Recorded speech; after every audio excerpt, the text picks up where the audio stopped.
예, 반갑습니다, 선생님들. 이 시대에 예수님의 300용사가 돼서 우리 예수님의 마음을 시원케 하는 믿음의 귀한 지체들이 되기를 간절히 소망합니다. 오늘 지난 시간에 이어서 레위기 성결법에 대해서 다루도록 하겠습니다. 오늘은 18장 1절에서 18절까지 다룰 텐데요. 이 말씀이 오늘을 살아가는 우리에게도 매우 중요하다라고 하는 것이죠. 레위기의 18장, 19장, 20장이 성적인 부분에 대해 다룹니다. 성관계, 결혼과 연결되어져서 다루는 부분들이죠. 18장과 20장이 잘못된 성관계에 대해서 언급을 하고 그것에 대한 하나님의 판단이 20장이 언급이 되어져 있고, 가운데 19장을 통해서 그럼 거룩한 하나님의 백성은 어떻게 살아야 되는가, 성적인 부분들에 있어서 어떠한 자세를 취해야 되는가 언급을 하고 있습니다. 샌드위치 기법으로 18장부터 20장까지는 구성되어져 있다라고 하는 부분들을 염두에 두면서 말씀 앞에 서보기를 원하는데요.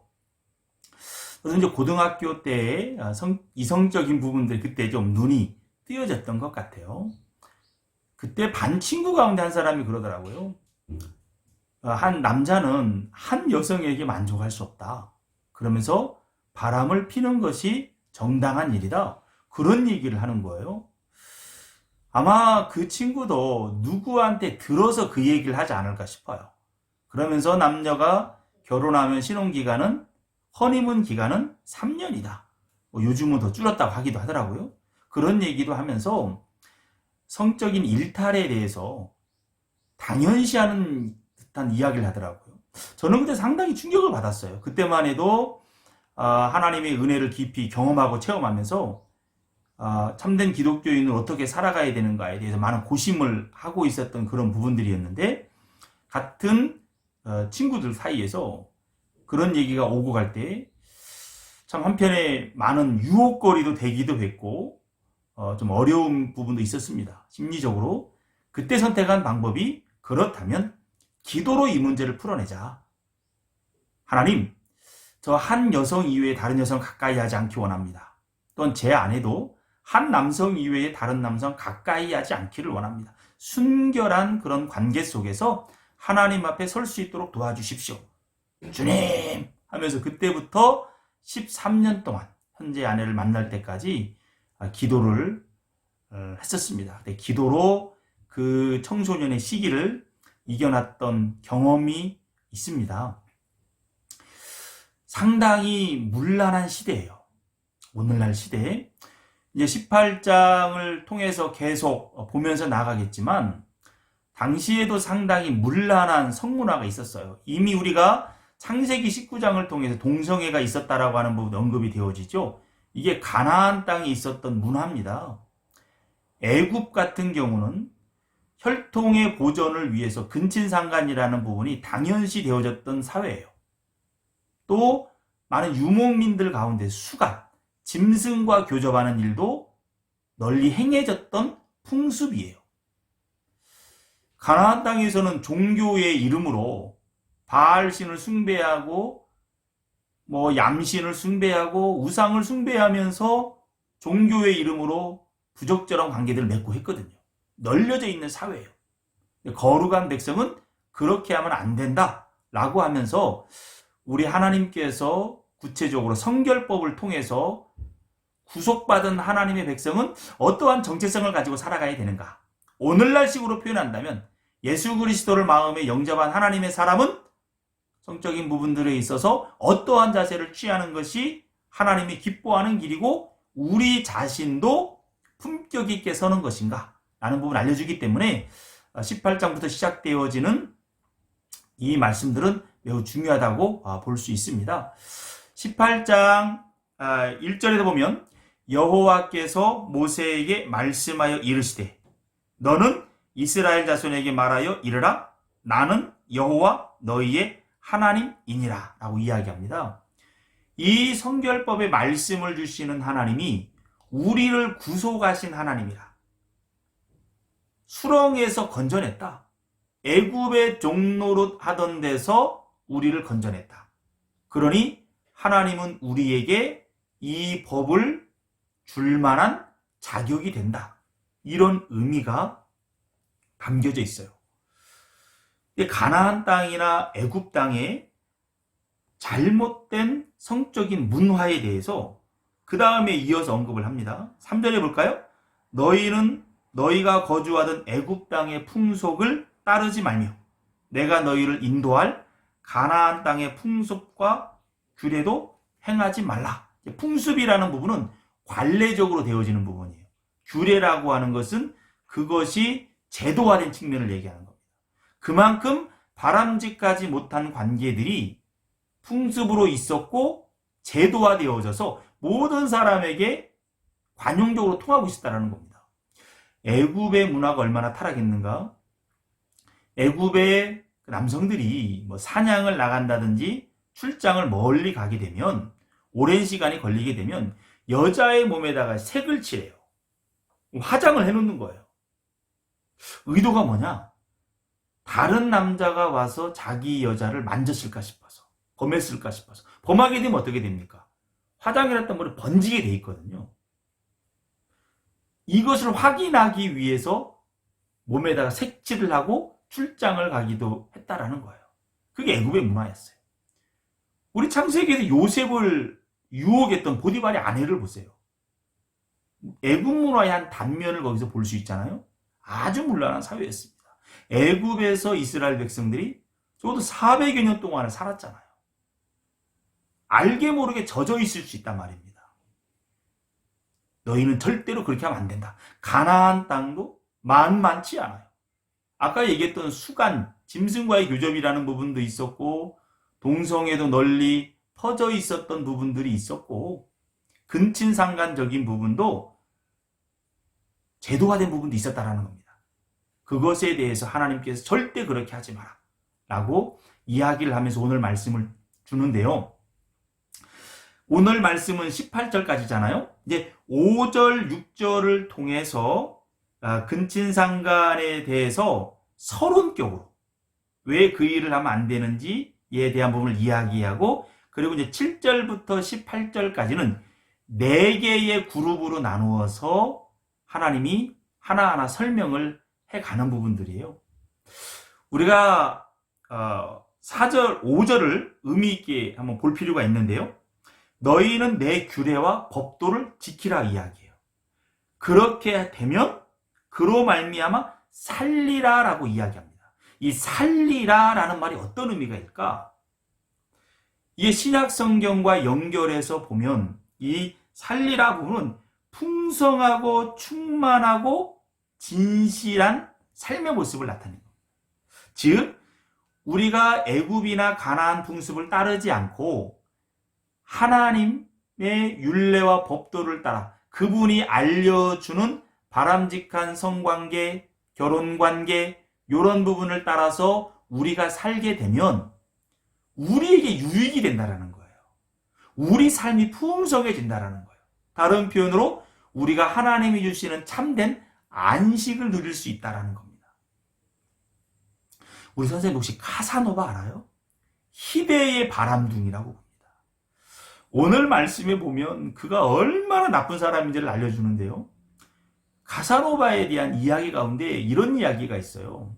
한 자리에서 부모와 딸을 동시에 취합니다. 이건 하나님이 굉장히 가증스럽게 여기는 것이거든요. 그러나 그것이 카사노바의 일대에 있어서는요, 영웅담으로 보여집니다. 가증스러운 일이 하나님을 대적하는 가나안 문명 속에 살아가는 사람들에게는 영웅적인 이야기로 포장이 되어진단 말입니다. 너희는 절대 그렇게 하지 마라. 그런데요, 바람을 계속 핀다는 얘기는 뭐겠어요? 안식이 없다라는 표현일 수 있어요. 만족을 누리지 못하는 거예요. 이게 좋은 게 아닙니다. 하나님은 우리가 안식을 누리길 원해요. 어떨 때 안식을 누리는 줄 압니까? 하나님이 기뻐하는 아내를 만나고 하나님이 기뻐하는 남편을 만났을 때 그 안에서 하나님은 성적인 부분을 통해서 안식을 누리게 해요. 행복감을 누리게 한단 말입니다. 이게 하나님께서 그의 백성을 사랑하는 방법이에요. 그래서 살 것이다라는 말이 그런 의미가 담겨져 있어요. 내 아내면 좋게요? 내 남편이면 좋게요? 굳이 다른 여성에게 눈 돌릴 이유가 있어요?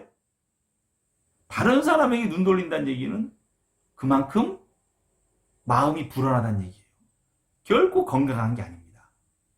하나님은 그의 백성이 하나님이 알려준 방법대로 삶을 통해서 참된 안식, 그것은 풍요로운 삶, 진실한 삶, 참다운 삶, 그 삶으로 나아가기를 원한다라는 겁니다. 그래서 이 법을 주고 있다라고 하는 거예요.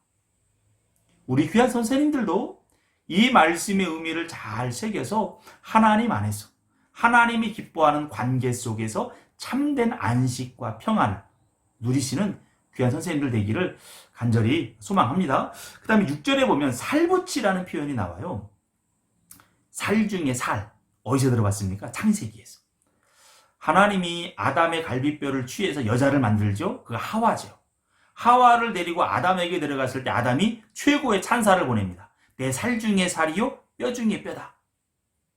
하나님은 우리를 1대1의 관계로 만들었어요. 즉, 한 남자의 남편과 한 남자의 아내와 한 여자의 남편.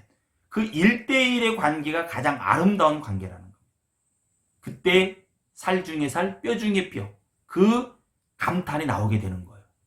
근데 그러한 부분들을 깨뜨리는 일을 하지 말라.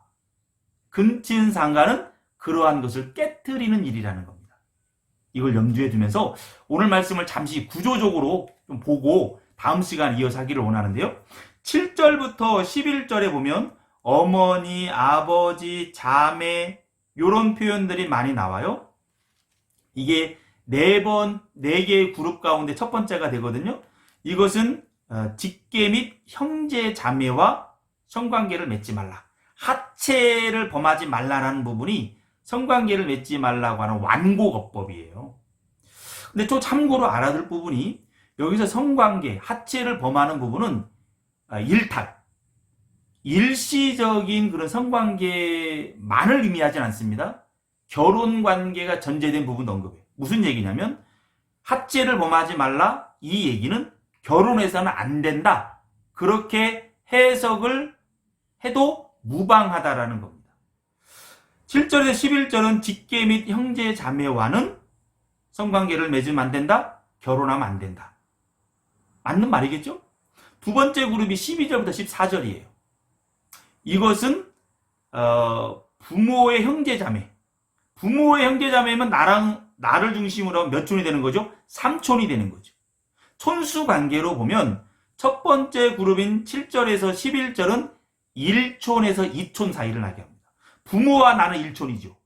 형제와 형제는 2촌이 되죠. 그러니까 1촌과 2촌 관계에서는 성관계를 하면 안 된다. 결혼하면 안 된다. 그 다음에 12절, 14절을 통해서 3촌.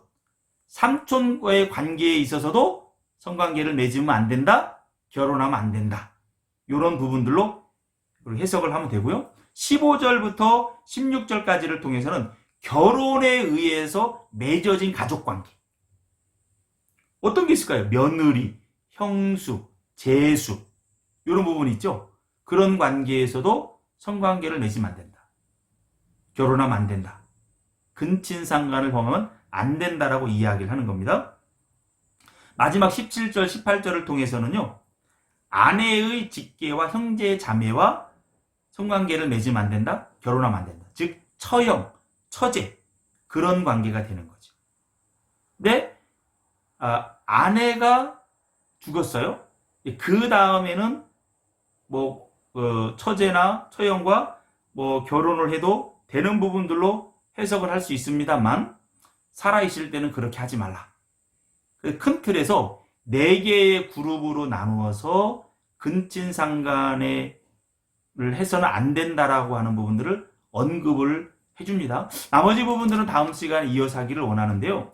왜 하나님께서 이러한 부분을 금했는가를 봐야 됩니다. 하나님은 질서의 하나님이에요. 창조의 하나님이에요. 윤리가 있어요. 하나님의 백성에게는 그런 하나님이 가진 윤리를 가지고 우리도 거기에 맞게 생각도 하고 행동도 해야 된다는 겁니다. 그럴 때 우리의 모든 인간 관계도 잘 지속이 되어줄 수 있다고 하는 것이에요. 그런데 애굽 사람이나 가나안 사람이나 오늘날 하나님을 믿지 않고 자기 멋대로 성에 대해서 규정을 하고 관계를 맺는 사람들, 그들은 윤리와 도덕이 없어요. 그들의 밑바닥에 흐르는 건 뭡니까? 자기 욕망이에요. 욕망 외에는 그들을 지배하는 게 없어요. 이건 짐승과 별 다를 바가 없죠. 왜요? 사람은 하나님의 형상이잖아요. 하나님의 아름다운 모습이 사람 가운데 들어가 있거든요. 그 사람답게 살 때에 품위가 있는 거예요. 짐승과 사람의 차이가 있잖아요. 그래서 우리는 하나님을 창조자로 인정하고 우리는 그분의 다스림 안에서 그 질서를 따라 살아가면 모든 관계가 아름다워지는 거예요. 우리가 오늘날 여러 성병이라든지 여러 유전병적인 부분들에 있어서도 바람직하지 못한 성관계와 많이 연결이 되어져 있습니다.